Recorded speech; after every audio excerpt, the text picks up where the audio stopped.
The year is 2014. California State Police are conducting a routine raid. They arrest a man named Jeremy Meeks. His list of accomplishments is impressive: illegal firearm possession, gang affiliation, and resisting arrest. This is not a hero. He's a hardened criminal, a danger to society. The police take a standard photo, a mugshot, and, as per protocol, post it on the department's Facebook page. And then, something happens that breaks the internet. Instead of condemning the criminal, thousands of people, mostly women, begin posting comments. "Oh my God, he's so handsome. Arrest me next." With eyes like that, you could forgive him for anything. The photo gets 100,000 likes. Jeremy Meeks, while sitting in a prison cell, receives contracts from modeling agencies. Today, he's a millionaire who walks the runways of Milan and dates heiresses. Why? Because he has high cheekbones and piercing blue eyes. But let's rewind to the 1970s, to a far more terrifying example. Ted Bundy, one of the most brutal serial killers in U.S. history. He was responsible for over 30 confirmed victims. He raped and murdered young women. But when his trial began, the courtroom was packed with his female admirers. Young women showed up dressed like his victims to get his attention. They wrote him love letters. They told reporters, "He can't be a killer. Look at his smile. He's too charming, too intelligent." Even the judge, while sentencing him to death, said with regret, "You're a bright young man. You'd have made a good lawyer. I would have loved to have you practice in front of me. But you went another way, partner." Think about that. A judge calls a necrophiliac maniac partner and laments his fate. What do these stories have in common? Why does our brain refuse to see evil when it's wrapped in a beautiful package? Why are we willing to forgive a handsome person for a crime for which we would lynch an unattractive one on the spot? This isn't just about attraction. It's a fundamental glitch in our operating system. Psychologists call this the halo effect. And right now, this effect might be deciding whether you get a job, are approved for a bank loan, or even what sentence a judge gives you if you slip up. The year is 1920. World War I has just ended. Psychologist Edward Thorndike is studying the U.S. Army. He asks commanding officers to rate their soldiers on a series of qualities: intelligence, leadership, reliability, and physical fitness. When Thorndike collected the questionnaires and began analyzing the data, he noticed a strange mathematical anomaly. The correlation was too perfect. If a commander considered a soldier physically strong and well-built, in other words, handsome, he would automatically give him high marks for intelligence, leadership, and even character. Conversely, if a soldier was plain, frail, or had irregular features, the commander rated him as unintelligent, unreliable, and a weak leader. Thorndike realized the officers weren't evaluating each quality separately. They formed one overall impression in their minds, a halo. And if that halo shone brightly, thanks to appearance, it blinded them to any real flaws. Thorndike titled his paper, "A Constant Error in Psychological Ratings." Why does our brain do this? Is it laziness? No, it's evolutionary efficiency. Imagine you're a prehistoric human. You encounter a stranger in the forest. You don't have time to interview them, test their IQ, or run a background check. You have a split second to decide: friend or foe, healthy or sick. good or bad. Our brain uses a heuristic, a mental shortcut for decision making. In nature, beauty, facial symmetry, clear skin, bright eyes is a marker of health and good genes. And in the ancient world, health often meant strength and the ability to survive. The brain formed a simple chain: beautiful equals healthy equals good. The problem is, we've dragged this caveman logic into the 21st century. We look at a person in an expensive suit with a Hollywood smile and think, he must be a competent professional, even though he might be a complete idiot. We see a teacher in glasses and a modest sweater and think, he's probably kind and smart, even though he might be a tyrant. This effect starts working from early childhood. A revealing experiment was conducted. Teachers were given student files with photographs. Some files had photos of very cute children, while others featured less attractive ones. The content of the files, grades, behavior, was identical. The teachers were asked, how intelligent and capable will this child be in the future? The results were predictable. Teachers predicted brilliant futures, high IQs, and successful careers for the cute children. For the plain children, they foresaw problems. The most terrifying part is that this becomes a self-fulfilling prophecy. Teachers give more attention to the promising, attractive children, who then perform better and ultimately do become more successful.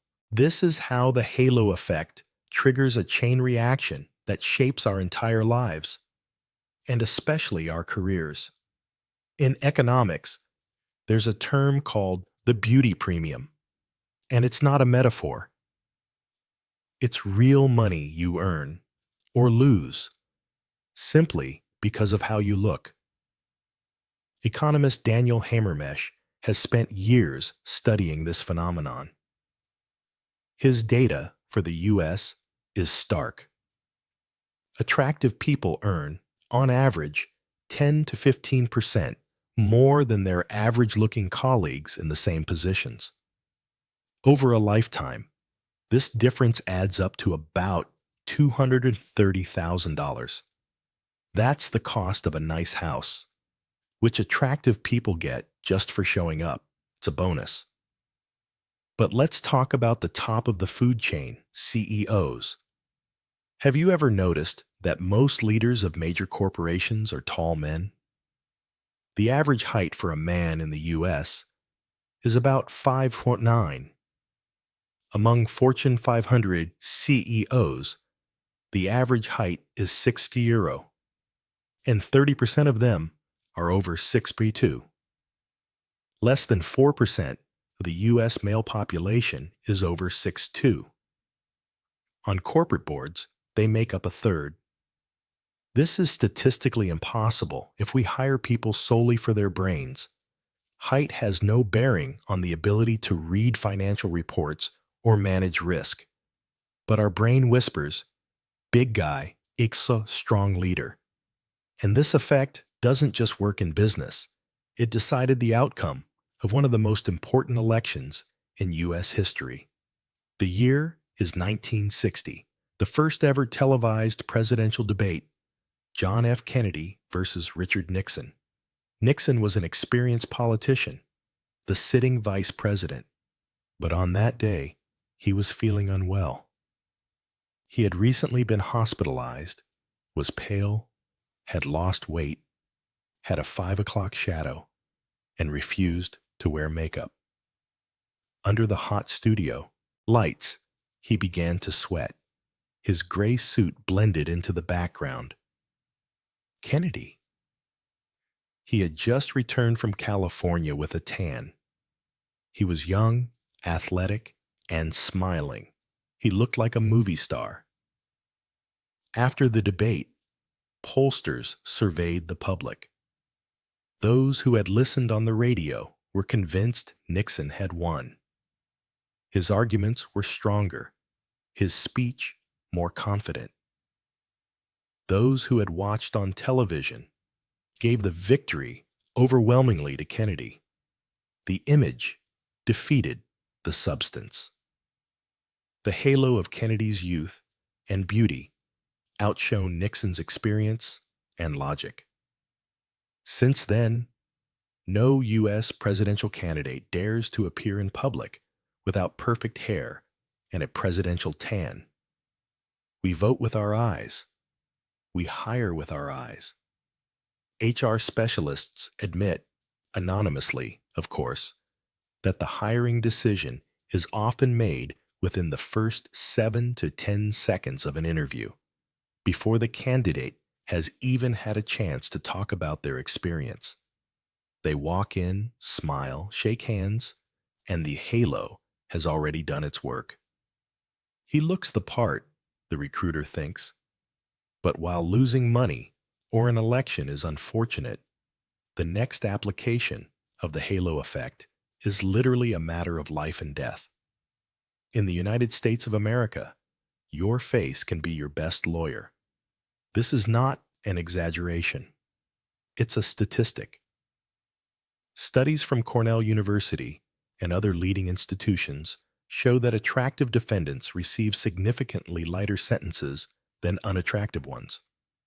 The difference can be 20%, 30%, and in some cases, even 50%. Imagine two people who commit the exact same crime, for instance, fraud for $100,000. Person A is tall, with symmetrical features, and is well-dressed. Person B is slouching, with an asymmetrical face, and is unkempt. Statistics suggest that person A is likely to receive probation or a small fine. The jury will think, he looks like a good guy who just made a mistake. He deserves a second chance. Person B is likely to get actual prison time. The jury will think, well, you can just tell he's a crook. People like that need to be locked away. The evidence in the case can be identical, but the verdict will be different because we don't just judge the facts, we judge the cover. And this is just for financial crimes. When it comes to violent offenses, the effect becomes even more chilling. Let's go back to Ted Bundy. His trial turned into a media circus. He defended himself, smiled for the cameras, and flirted with the women in the courtroom. He didn't look like a monster. He looked like a law student from a good family. And this halo of normalcy was so powerful that it paralyzed critical thinking. People looked at him and couldn't believe this charming man was capable of the atrocities he was accused of. Their brains simply refused to connect the two images. He doesn't look like a killer. And what is a killer supposed to look like? With horns and fangs? The halo effect creates a kind of presumption of innocence for beautiful people. We subconsciously look for excuses for them. We are willing to believe the most absurd stories just to maintain the harmony in our minds where beautiful equals good. Psychologists have run mock trials where they give jurors the same case file but with different photos of the defendant. In one version, the person is attractive. In another, they are not. The result? The attractive defendants were found guilty far less often, especially if the crime involved deception rather than violence. The brain reasoned, someone that good-looking wouldn't need to deceive people. Everyone already trusts some of them. This phenomenon has been unofficially dubbed pretty privilege. And in a courtroom, it can cost someone their freedom or their life. The halo is a light. It can save you from the darkness. But every light casts a shadow. If beauty is an invisible superhero cape, then its absence is a curse. It's a set of invisible shackles that society puts on you without a trial. Psychologists call this the horn effect. It works just like the halo effect, but in reverse. If your brain sees one negative trait, for example, excess weight, a scar, bad teeth, or simple asymmetry, it doesn't stop there. It starts filling in the blanks. That single flaw poisons the entire perception of the person. He's overweight. He must be lazy and lack self-control. She has a scar. She's probably aggressive and gets into fights. He won't make eye contact. He must be dishonest and can't be trusted. We do this automatically, unconsciously, and cruelly. Where does this programming come from? Who taught us that unattractive equals evil? The answer is simple, Walt Disney. Think about the villains from your childhood cartoons. Scar from The Lion King, thin with a dark mane and a scar over his eye. Ursula from The Little Mermaid, grotesquely overweight with garish makeup. Jafar from Aladdin, with a hooked nose, a thin, sinister beard, and a serpentine gaze. Cruella de Vil, a walking skeleton with sharp, predatory features. Now, think of the heroes. Prince Eric, Aladdin, Cinderella, Belle. They are all paragons of symmetry, health, and conventional beauty. From the age of 3, we are taught a simple visual code. Beautiful people are good, and unattractive people are bad. And this programming stays with us for life. We grow up and apply this fairy tale logic to the real world. To the schoolyard. A child who is overweight, wears glasses, or has a speech impediment automatically becomes a target. They aren't picked for the team. No one wants to sit with them. They are labeled weird, a loser, a victim. And this is where the horn effect unleashes its most terrifying machine, the self-fulfilling prophecy. Because the child is constantly rejected, they withdraw. They become insecure, anxious, perhaps even aggressive in response to the bullying. And what do the adults see? They see a difficult child and say, "See, I knew there was something wrong with him." They don't see the cause. They only see the effect, which confirms their initial prejudice. We create monsters, and then we punish them for not looking like angels. This appearance-based discrimination, lookism, is perhaps the last acceptable form of prejudice in our society. We fight against racism and sexism, but jokes about someone's appearance are still considered normal. Meanwhile, this normal prejudice shatters careers, destroys self-esteem, and condemns millions of people to a life where they constantly have to prove they are not who they appear to be at first glance. The halo effect isn't just about people. It's a universal tool for hacking our perception. And no one uses it better than corporations. Let's talk about Apple. When you hold an iPhone, what do you feel? Smooth metal, a perfect fit and finish, minimalist design. It's beautiful. It provides aesthetic pleasure. And this halo of beauty extends to everything else. We subconsciously start to think that because the phone is beautiful, its processor must be fast, its camera must be the best, and its operating system must be the most reliable. That's why, when Apple has a failure, remember the bending iPhones or the antenna issues. The brand's fans are willing to forgive anything. They say, "It's a fluke. The competitors are even worse," or, "But it's so beautiful." The halo of design is so powerful that it creates an emotional armor that protects the brand from criticism. We fall in love with the form, and that love makes us ignore flaws in the content. Or take Tesla. Elon Musk has created a powerful halo around his brand, a halo of innovation and the future.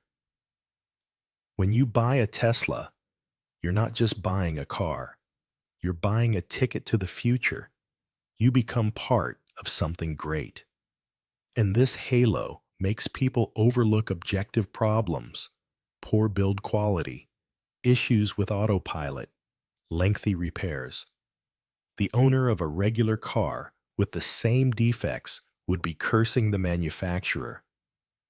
A Tesla owner often feels like a beta tester for a grand idea and is willing to be patient.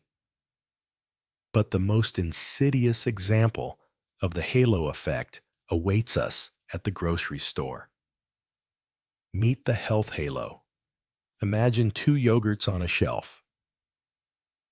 One is in a standard container. The other is in a craft paper-style package with green leaves and words like organic or farm fresh on it.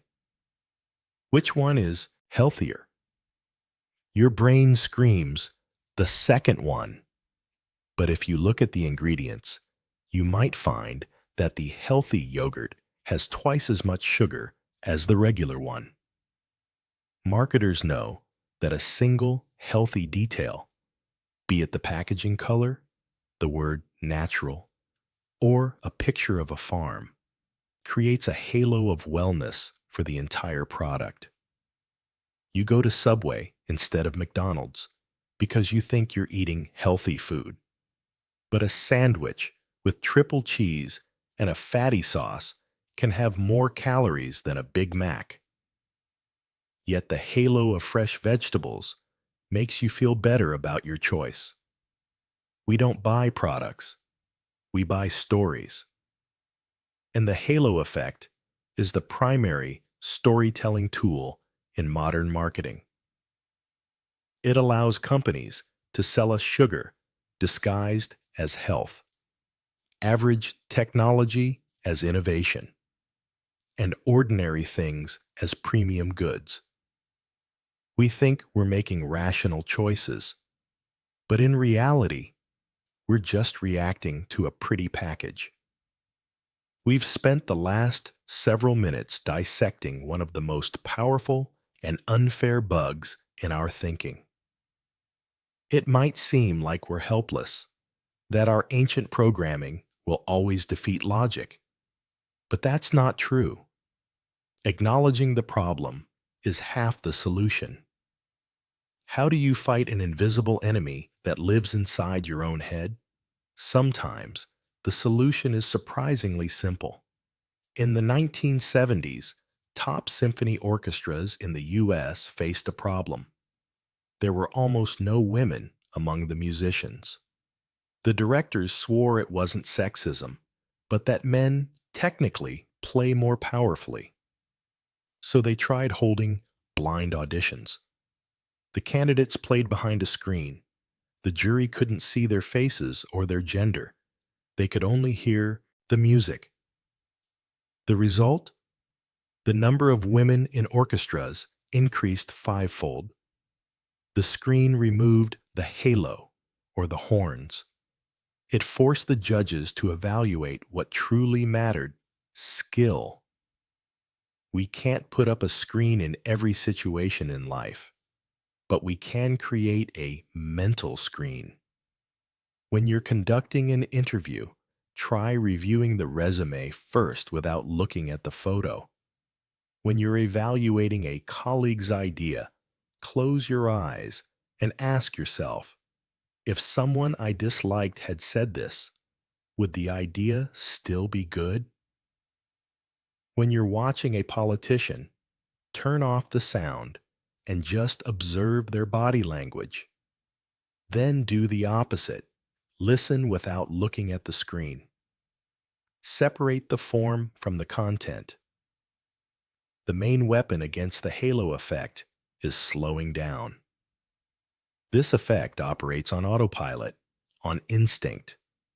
To defeat it, you need to engage your awareness. Pause before you pass judgment. Ask yourself, what is my opinion based on? Facts or a first impression? We will never completely rid ourselves of this cognitive bias, but we can reduce its power over us.